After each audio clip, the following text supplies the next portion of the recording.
Matematika ni ravno najljubši predmet 11-letne Havajlatu, bolj je všeč francoščina. Vendar 11-letnica včasih, ko so bili v njenem mestu glavni islamisti, ni rada hodila v šolo. Islamisti so namreč z ustrahovanjem prebivalce Gaoa silili, da so živeli tako, kot se je njim zdelo prav.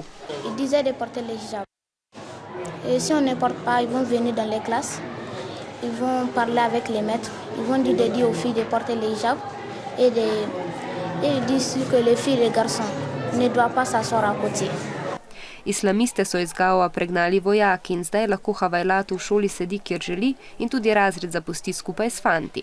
Po pouku pa doma pomaga pri domačih opravilih, denimo pri kuhanju kosila, kateremu sede 11 članov družine.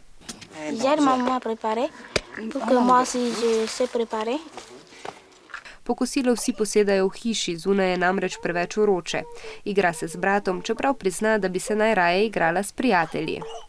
Nalogo naredi šele zvečer, ko se zunaj ohladi, a je pri tem vestna. 11-letnica namreč namerava uresničiti svoje sanje in v Franciji doštudirati medicino.